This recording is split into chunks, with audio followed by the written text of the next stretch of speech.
Exam की वजह से। तो चलिए सभी लोग तैयार हो जाइए और सभी लोगों को अंत में कमेंट करना है कि 30 में से आप लोगों को कितना स्कोर प्राप्त हुआ। ये 30 महत्वपूर्ण प्रश्नों में से आपके कितने प्रश्न सही हुए, इसमें से आइए देखते हैं। पहला प्रश्न आप लोगों की स्क्रीन पर दिया गया है। भारत में कोविड-19 टीकाकरण का दूसरा चरण कब शुरू हुआ? दिसंबर 2020, जनवरी 2021, फरवरी 2021 या मार्च 2021? और कोविड से एक प्रश्न आएगा, ये आपको ध्यान देना है। तो भारत में कोविड-19 टीकाकरण का दूसरा चरण कब शुरू हुआ था? तो भारत में कोविड-19 टीकाकरण का दूसरा चरण आपका 1 मार्च 2021 से शुरू हुआ था। इस चरण में 60 वर्ष से अधिक आयु वालों के बुजुर्गों और 45 से लेकर 59 वर्ष के बीच वर्ग के आयु वाले लोगों के लिए वैक्सीन लगाने की शुरुआत की गई थी, जो किसी गंभीर बीमारी से पीड़ित थे। तो right answer D option is the right answer हो जाएगा। अगर एग्जाम में प्रश्न आ गया कि भारत में कोविड-19 टीकाकरण का प्रथम चरण कब प्रारंभ हुआ, इस प्रकार से आपके एग्जाम में प्रश्न आ गया तो 2-3 चरण हुआ, लेकिन पहला चरण भी आपको पता होना चाहिए कि 16 जनवरी 2021 से पहला चरण हुआ था। ठीक है, सभी लोग समझ गए। आइए बढ़ते हैं आपके दूसरे प्रश्न की तरफ। ओजोन परत कहाँ पाई जाती है? स्ट्रेटोस्फीयर, मीसोस्फीयर, क्षोभ मंडल या इनमें से कोई नहीं? सभी कमेंट कीजिएगा। प्यारे प्यारे भाइयों की प्यारी प्यारी बहनें, गृहिणी, ब्रदर, सिस्टर, टीचर जिनका सपना अध्यापक अध्यापिका बनना, शिक्षक बनना, जयसवाल सर आप सभी का अभिनंदन स्वागत करते हैं। आप सभी के माता पिता को प्रणाम नमस्कार और नमन करते हैं। मेरे प्यारे साथियों, सभी लोग कमेंट कर दीजिएगा कि ओजोन परत की जब भी लोकेशन पूछी जाए कहाँ पाई जाती है, तो आपको एक दिमाग में एक चीज़ होनी चाहिए, वह होगा स्ट्रेटोस्फीयर, जिसे हम समताप मंडल कहते हैं। ओजोन परत कहाँ पाई जाती है? समताप मंडल में, स्ट्रेटोस्फीयर। यह पृथ्वी सतह से लगभग 15 से लेके 30 किलोमीटर या 10 से लेके 25 मील के ऊपर स्थित होती है। यह परत सूर्य की हानिकारक पराबैंगनी यूवी किरणें जो होती हैं उनको अवशोषित करके पृथ्वी पर जीवन की रक्षा करती है। इसके साथ हम बात करते हैं नेक्स्ट क्वेश्चन की। सभी आप लोग ज्ञानी सर्वव्याख्याता लोग हैं, कमेंट करते रहिएगा, फीडबैक करते रहिएगा। अगला प्रश्न आप लोगों की स्क्रीन पर है। भारत का पहला चंद्र मिशन फर्स्ट कब लॉन्च किया गया था? 22 अक्टूबर 2008, 22 जुलाई 2019, 15 अगस्त 2010 या 5 नवंबर 2013? सभी कमेंट कीजिएगा। भारत का पहला चंद्र मिशन चंद्रयान फर्स्ट कब लॉन्च किया गया था? नीचे कमेंट बॉक्स बना हुआ है, कमेंट करतीएगा। सभी ब्रदर सिस्टर टीचर्स जिनका सपना अध्यापक अध्यापिका बनना, ईबीएस में पर्यावरण में 25+ का स्कोर प्राप्त करना है तो हर क्वेश्चन का जवाब देना पड़ेगा, फीडबैक करना पड़ेगा। तो भारत का पहला चंद्र मिशन चंद्रयान फर्स्ट कब लॉन्च किया गया था? 22 अक्टूबर 2008। First option is the right answer. PSLV C11 rocket के माध्यम से अंतरिक्ष में लॉन्च किया गया था। किसके माध्यम से? PSLV C11, याद रखें। इसके बाद बढ़ते हैं और इस पर जो है चंद्रमा पर पानी के अणुओं को खोज की गई थी। जी हाँ, पानी के अणुओं की खोज किस पर की गई थी? चंद्रयान फर्स्ट, जब पहले चंद्रयान फर्स्ट मिशन हुआ था उसी समय पानी के अणुओं की खोजबीन की गई थी। अब बढ़ते हैं आपके अगले प्रश्न की तरफ। जैविक समुदाय में द्वितीयक उपभोक्ता है? मांसाहारी, सर्वाहारी, शाकाहारी या डेटिटिओ? आप सभी लोग जानते हैं खाद्य जाल या इनसे संबंधित आपके एग्जाम में उपभोक्ता संबंधित एक प्रश्न आता ही आता है। तो जैविक समुदाय में द्वितीयक उपभोक्ता जो होता है, सेकेंडरी कंज्यूमर जो होते हैं, वे मांसाहारी और सर्वाहारी दोनों होते हैं।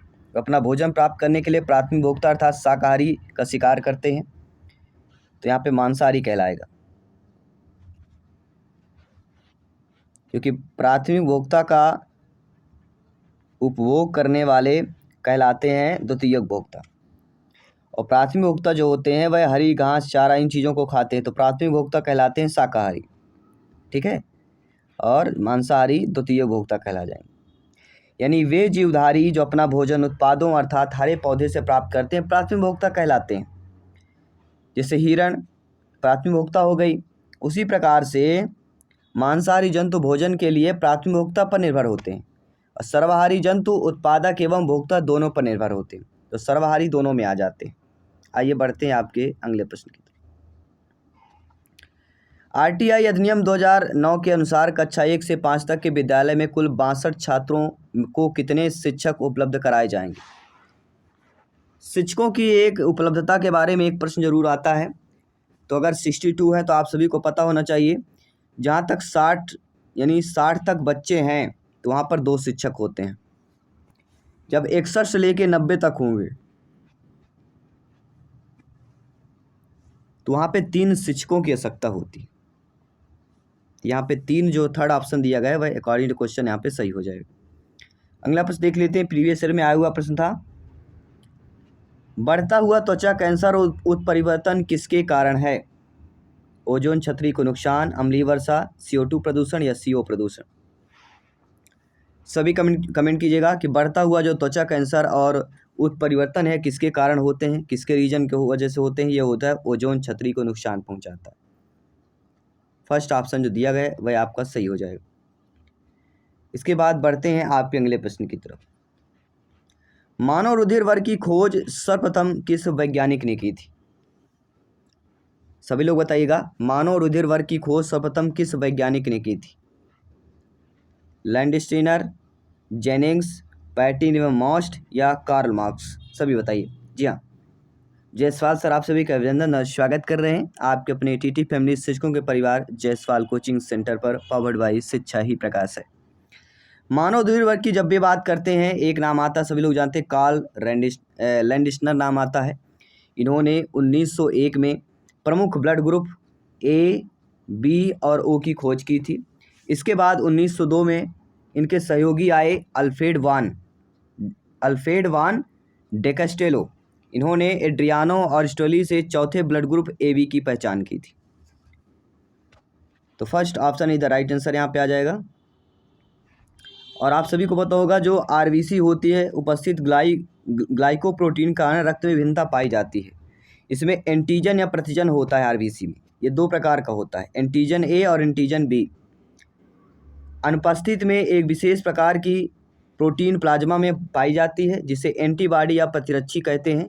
ये भी 2 प्रकार का होता है, एंटीबॉडी A और एंटीबॉडी B, 2 प्रकार के होते हैं।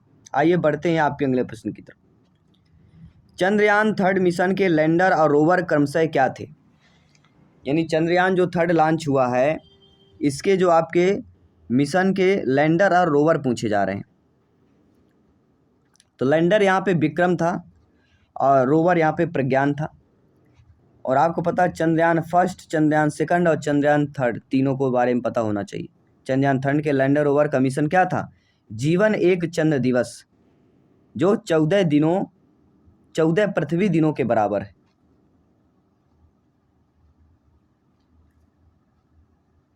और ये तीसरा मिशन था जो चंद्रमा की सतह पर सुरक्षित लैंडिंग और रोवर से संचालन से संबंधित। इसका मुख्य उद्देश्य चंद्रमा के दक्षिण ध्रुव पर वैज्ञानिक का प्रयोग करना था। और 23 अगस्त 2023 को चंद्रयान 3 की सफल लैंडिंग के साथ भारत चंद्रमा के दक्षिण ध्रुव पर उतरने वाला दुनिया का पहला और चांद पर सॉफ्ट लैंडिंग करने वाला चौथा देश बन गया। 23 यानी 23 अगस्त 2023 याद रखिएगा, ये दिन, ये समय, ये तारीख नोट कर लीजिएगा। सूर्य से ग्रह की न्यूनतम दूरी को क्या कहते हैं। ये वो प्रश्न है जो अक्सर एग्जाम में पूछा जाता है। और सूर्य से न्यूनतम दूरी को हम क्या बोलते हैं, उपसौर बोलते हैं। और अधिकतम को अपसौर बोलते हैं। अप मतलब ऊपर यानी दूर, न्यूनतम यानी कम, उपसौर, न्यूनतम को उपसौर और अधिकतम को अपसौर बोलते हैं। अप मतलब ऊपर, इंग्लिश में UP अप मतलब होता है ना, अप डाउन, आपने पढ़ा होगा। आइए बढ़ते हैं अगले प्रश्न की तरफ। पर इसकी तंत्र में जब ऊर्जा एक पोषी स्तर से दूसरे तक जाता है तो वह बढ़ता है, घटता है, नियत रहता है या उपयुक्त में से कोई नहीं। हर क्वेश्चन का जवाब आपका आना चाहिए और फीडबैक करना चाहिए। पर इसकी तंत्र में जब ऊर्जा एक पोषी स्तर से दूसरे पोषी स्तर तक जाता है तो वह घटता है। और बहुत से प्रश्न जवाब हो गए हैं कि ये घटता क्यों है। 10% का नियम जो लिंडमैन का है उसको पढ़ लीजिएगा, आप सारा चीज़ें आप नॉलेज हो जाएगा और सारी चीज़ें क्लियर हो जाएंगी। आइए देखते हैं अगला प्रश्न। LPSC liquid professional system centre का मुख्यालय निम्नलिखित में से किस स्थान पर है। एलपीएससी, एलपीएससी की जब भी बात की जाती है, मुख्यालय हेडक्वार्टर की अगर बात करते हैं तिरुवनंतपुरम केरला की बात होती है। सेकंड ऑप्शन इधर राइट आंसर हो जाता है। चीन का कृत्रिम चंद्रमा किसने बनाया? चीन ने अपना खुद एक कृत्रिम चंद्रमा बनाया हुआ है और इस कृत्रिम चंद्रमा को बनाने वाले ली रुइलिन है। और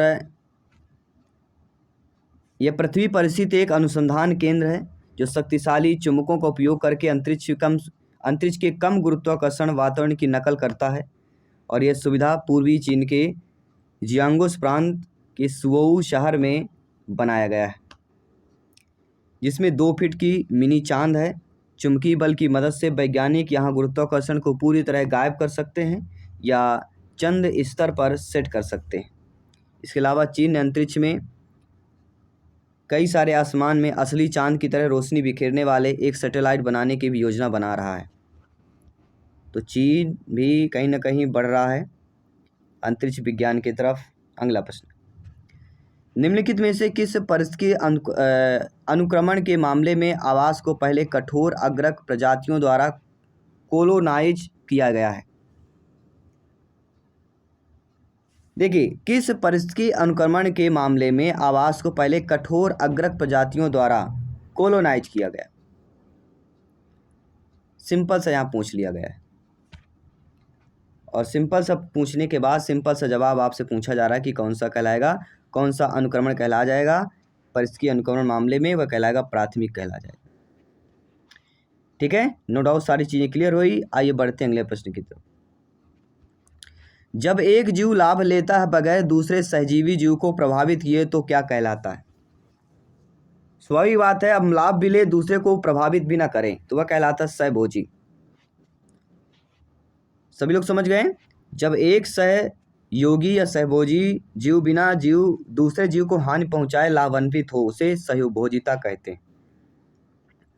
जैसे आर्किड, आरोही और कंठलताएं होती हैं, यह सजीविता में दोनों जीव पर स्तर पर लाभान्वित होती हैं। आइए बढ़ते हैं अगले प्रश्न की तरफ। रग्बी लीग में एक टीम में कितने खिलाड़ी होते हैं? यहाँ पे ये मिसप्रिंट हुआ है, डायरेक्ट आंसर दे दिया गया है। रग्बी लीग में एक टीम में कितने खिलाड़ी होते हैं? एक टीम में 13 खिलाड़ी होते हैं। स्पोर्ट्स एक प्रश्न पूछा जाएगा, ये आपको पता होगा, प्रीवियस ईयर आपने देखा होगा, उसमें सभी टीटी एग्जाम में स्पोर्ट्स एक क्वेश्चन जरूर आया। कभी कभी 2 प्रश्न भी पूछ लिए गए हैं और कभी कभी अंतरिक्ष विज्ञान में 5, 6, 7, 7, 8, 8 क्वेश्चन पूछे गए हैं। तो किसी टॉपिक में कोई टॉपिक ज़्यादा कवर होगा, कोई नहीं होगा, तो सारे टॉपिक को कवर करना है। आइए बढ़ते हैं अगले प्रश्न की तरफ। निम्नलिखित में से कौन सा कायांतरित शैल का उदाहरण है? बलुआ पत्थर, ग्रेनाइट, संगमरमर या चूना पत्थर? कायांतरित शैल का उदाहरण पूछा जा रहा है। अत्यधिक ताप और दबाव के कारण आग्नेय और अवसादी चट्टानों के रूप में बदलने से यह कायांतरित या रूपांतरित शैल बनती है। और इसके प्रमुख उदाहरण संगमरमर, स्लेट, क्वार्टजाइट, नीस और श्रेष्ठ कहलाते हैं। यहाँ पे संगमरमर इज द राइट आंसर हो जाएगा। आइए देखते हैं अगला प्रश्न। अगला प्रश्न स्क्रीन पर है कि रैचिंग पद्धति से खेती किस देश में की जाती है? तो रैचिंग जो पद्धति होती है कहीं ना कहीं सबसे ज़्यादा ऑस्ट्रेलिया में की जाती है। रैचिंग पद्धति द्वारा जो खेती की जाती है वह ऑस्ट्रेलिया में की जाती है। अगर अक्सर एग्जाम में आ जाए कि रैचिंग पद्धति से खेती किस प्रकार की जाती है, ये पूछा जा सकता है ना आपके एग्जाम में, रैचिंग पद्धति से खेती किस प्रकार से की जाती है, तब आपका जवाब क्या होना चाहिए? सभी लोग कमेंट बॉक्स में बताइए। भारत में सामान्यतः खेती कौन सी पद्धति अपनाई जाती है? तो सामान्यतः मिश्रित खेती होती है। अक्सर आपने देखा होगा गेहूं के साथ सरसों बो देना और चने के साथ और चीज़ें बो देते हैं और काफ़ी सारे जो है मिक्सअप खेती होती है, यानी मिश्रित खेती ज़्यादातर हमारे भारत देश में होती है। एक ही बार में 2 प्रमुख अनाज उत्पन्न कर देना, ये उत्पन्न करना, ये सारी चीज़ें प्रमुखता पाई जाती है। इनमें से किस मिट्टी का विस्तार भारत में सर्वाधिक क्षेत्र पर है? जब भी मिट्टी की विस्तार की बात करते एक ही नाम आता है, जलोढ़ मिट्टी, कि नदियों का देश है और देश का कुल भौगोलिक क्षेत्र में 40% लगभग हिस्सा यह कवर करती है जलोढ़ मिट्टी।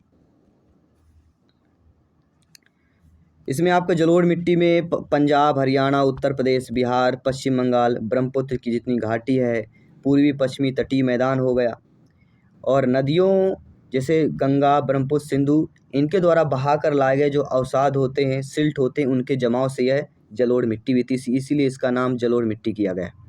और यह भारत की सबसे अधिक उपजाऊ मिट्टी है। यही कारण है कि धान, गेहूँ, गन्ना, दलहन जैसी प्रमुख फसलें उगाई जाती हैं जलोढ़ मिट्टी पर। आइए देखते हैं अगला प्रश्न, आप लोगों की स्क्रीन पर दिया गया है। अगला प्रश्न है कि निम्नलिखित में से रोगों में कौन सा जो है रोग है जो जीवाणुवीय रोग नहीं। देखिए, डिप्थीरिया, प्लेग, निमोनिया ये जीवाणुवीय रोग है, लेकिन डेंगू जीवाणुवीय रोग नहीं। डेंगू कौन सा रोग है, चलिए कमेंट करके बताइए। डेंगू जो होता है एक वायरस जो संक्रमित एडीज मच्छरों के काटने से फैलता है। ये एक वायरल बीमारी है, बैक्टीरियल नहीं। डिप्थीरिया, प्लेग, निमोनिया ये बैक्टीरिया के कारण हो सकते हैं, बीमारियां होती। अगला, निम्नलिखित में से कौन एक हड्डी रोग विकार नहीं है। तो देखिए, बर्साइटिस, फाइब्रोमाइगिया और कफोसिस ये तीनों हड्डी रोग विकार हैं, लेकिन थैलेसीमिया हड्डी रोग नहीं। थैलेसीमिया एक अनुवांशिक रक्त विकार कहलाता है, जो आपके शरीर में समानता से कम हीमोग्लोबिन और कम लाल रक्त कोशिकाओं की विशेषता कहलाता है, उसे हम थैलेसीमिया कहते हैं, बोलते हैं थैलेसीमिया हो गया। गैसीय अपशिष्ट है, सब्जी एवं छल के तो गैसीय नहीं कहलाएगा। घरों के नालियों गंदा पानी ये भी नहीं कहलाएगा। खेत खलियान से निकला कचरा ये भी नहीं कहलाएगा। तो लकड़ी, कोयला, जलने वाला जो धुआं, गैसीय कहाँ धुआं, क्योंकि धुआं ऊपर जाता है तो गैसीय अपशिष्ट कहला जाएगा। तो यहाँ पे according to question D option सही हो जाएगा। काफ़ी सरल प्रश्न था वैसे, लेकिन गैसीय अपशिष्ट पदार्थ वे होते हैं जो किसी अन्य पदार्थ के अपशिष्ट शेष होते हैं तथा गैसीय रूप में रहते हैं और इससे पर्यावरण प्रदूषित होता है। तो A to Z समझते जाना है, तैयारी को बेहतर करते जाना है, TT एग्जाम को फतेह करना है। आइए देखते हैं अगला प्रश्न। इकोसिस्टम की सही परिभाषा क्या है। परस्पर क्रिया करने वाले जीव समुदाय, किसी स्थान पर अजीवीय घटक, पृथ्वी और वायुमंडल का क्षेत्र जहाँ जीव रहते हैं, जीव समुदाय और उसके वातावरण का संतुलित तंत्र। तो इकोसिस्टम की जो परिभाषा होती है वह होती है जीव समुदाय और उसके वातावरण संतुलित तंत्र कहलाएगा। D option is the right answer. मतलब किसी क्षेत्र में सभी जीवधारी तथा वातावरण में उपस्थित और अजैव घटक संयुक्त रूप से परितंत्र का निर्माण करते हैं। परितंत्र जैविक और जैविक घटकों से मिलकर बनी हुई एक रचना होती है। समुद्र विश्व का विशालतम पारिस्थितिक तंत्र है। आइए बढ़ते हैं अगले प्रश्न की तरफ। मानव विकास के क्रम में दो पैरों पर चलने का सबसे बड़ा लाभ क्या है। लाभ यह कि हाथ स्वतंत्र रूप से मस्तिष्क के आज्ञानुसार कार्य कर सकते हैं। ये आपके TT एग्जाम में पूछा गया प्रश्न। यह अनुकूलन मानव को अन्य प्राणियों से श्रेष्ठ बनाने में सहायक और मदद भी करता है और विशिष्ट बनाता है। अगला है, जब छात्र और शिक्षक कक्षा के बाहर एक साथ होते हैं तो नए शैक्षिक वातावरण और अनुभव संभवतः हो सकते हैं। सच है, छात्र कई चीज़ें देख सकते हैं जो कक्षा में उपलब्ध नहीं होते। असत्य है, क्योंकि कक्षा से बाहर कोई होने पर छात्र गंभीर नहीं होते हैं। असत्य है, क्योंकि बाहर जाने का शिक्षा से कोई संबंध नहीं है। सच है, क्योंकि शिक्षक कक्षा के बाहर होने पर ही पढ़ा सकते हैं। अब आप बताइए कौन होगा। जब छात्र और शिक्षक क्या करें, कक्षा के बाहर एक साथ होते हों और नए शैक्षिक वातावरण बहुत संभव हो। बिल्कुल सच है, क्योंकि छात्र कई चीज़ें देख सकते हैं और कक्षा में उपलब्ध जो नहीं होती वो बाहर देख सकते हैं। आइए बढ़ते हैं अगले प्रश्न की तरफ। अगला प्यारा सा प्रश्न है कि निम्नलिखित में से कौन सा शिक्षण सहायक सामग्री के कठोर उपागम हार्डवेयर के अंतर्गत आता है। तो हार्डवेयर के अंतर्गत प्रोजेक्टर आ जाएगा। जो हार्डवेयर होते हैं, प्रोजेक्टर के अंदर ही हार्डवेयर होता है। आइए बढ़ते हैं अगले प्रश्न की तरफ। मध्य प्रदेश का पहला जैव आरक्षित मंडल कहाँ स्थित है। Panna tiger reserve, Pachmarhi, Kanha national park या पेंच राष्ट्रीय उद्यान। तो सभी को लोगों को पता होगा पचमढ़ी। एक और क्वेश्चन होगा कि मध्य प्रदेश में किस शहर में जो है कांच का ब्रिज पुल बना हुआ है अभी फिलहाल। क्या बना है, मध्य प्रदेश में अभी फिलहाल में कांच का ब्रिज पुल किस शहर में बना हुआ है। ये करंट का क्वेश्चन है जो पूछा जा सकता है। तो कांच ग्लास का पुल बृहस्पति कुंड पर बना हुआ है, अमरकंटक सोनमुड़ा में बनाया गया है। जबलपुर भेड़ाघाट, न्यू भेड़ाघाट की बात करें, सबसे प्रमुख हाल ही में बनकर तैयार है। सबसे लंबा कैंटिलीवर ग्लास ब्रिज जबलपुर से के न्यू भेड़ाघाट में नर्मदा नदी के ऊपर बना हुआ है। न्यूकेशन न्यू भेड़ाघाट है, लगभग 60 फीट अर्थात 18 मीटर लंबा है और 7 फीट चौड़ा कांच का वेंटिलेटर, 7 फुट चौड़ा और 60 फीट लंबा, और यह पारदर्शी कांच पर चलती है नीचे बहती नर्मदा नदी और संगमरमर की खूबसूरती चट्टानों को देखने के एक अद्भुत और रोमांचक अनुभव के लिए बनाया गया है। इसके अलावा भी मध्य प्रदेश के पन्ना जिले में भी बृहस्पति कुंड में 28 मीटर लंबा आधुनिक ग्लास ब्रिज तैयार हो चुका है, जिसका 11 मीटर हिस्सा गहरी खाई के ऊपर हवा में लटका हुआ है। इसके बाद बढ़ते हैं अगले प्रश्न की तरफ। निरीक्षण विधि की विशेषता क्या नहीं होती? देखिए, निरीक्षण विधि की विशेषता होती है कि मनोवैज्ञानिक है, यह प्रत्यक्ष अनुभव पर आधारित होती है और यह विधि विभिन्न सर्वेक्षणों पर अपनाई जाती है, लेकिन यह बाल केंद्रित विधि है जिसे शिक्षक एक प्रशासक रूप में होता है। यह विधि की विशेषता नहीं। निरीक्षण बाल केंद्रित विधि नहीं कहलाती। निरीक्षण विधि व्यवहार का अध्ययन करने की एक सुविधाजनक उपयुक्त विधि है जो अपने दिन प्रतिदिन की जिंदगी में बालक जिस प्रकार व्यवहार करते हैं उनका उसी रूप में निरीक्षण करते रहने से उनके व्यवहार और व्यक्तित्व संबंधी गुणों का परिचित होता है। और निरीक्षण विधि की विशेषताएं भी जान लीजिए। निरीक्षण विधि की विशेषताएं हैं कि योजना बनाना, आवश्यक तैयारी करना, व्यवहार का निरीक्षण करना, निरीक्षण कार्य और विश्लेषण और व्याख्या, सामान्यीकरण करना। यानी कि निरीक्षण विधि एक मनोवैज्ञानिक विधि है, यह प्रत्यक्ष अनुभव पर आधारित होती है और यह विधि विभिन्न सर्वेक्षणों पर अपनाई जाती है। अगला प्रश्न है, पर्यावरण शिक्षा में समस्या समाधान विधि का क्या गुण होता है? देखिए, समस्या समाधान की विधि लक्ष्य केंद्रित विधि होती है, सृजनात्मक विधि भी होती है और चयनात्मकता भी होता है, अर्थात जो उपरोक्त सभी ऑप्शन दिया गया है वह यहाँ पे सही हो जाएगा। इसके बाद अगला प्रश्न देखते हैं कि प्रेक्षण विधि की सीमाएं क्या है। तो प्रेक्षण विधि की सीमाएं भी होती हैं। कौन कौन सी सीमाएं हैं ये आपको पता होना चाहिए। प्रेक्षण विधि की सीमा है कि इस विधि की मितव्ययिता नहीं होती है। इस विधि में प्रेक्षण सूक्ष्मता से न करने पर प्राप्त परिणाम अधिक वैध और विश्वसनीय नहीं होता है। इस विधि से व्यक्ति के आंतरिक व्यवहारों का अध्ययन संभव नहीं है। बिल्कुल सही बात है। तो उपरोक्त सभी ऑप्शन जो दिया गया वह सही हो जाएगा। तो यहाँ पे हमने इसमें 30 प्रश्न जो है हमने कंप्लीट कर लिया।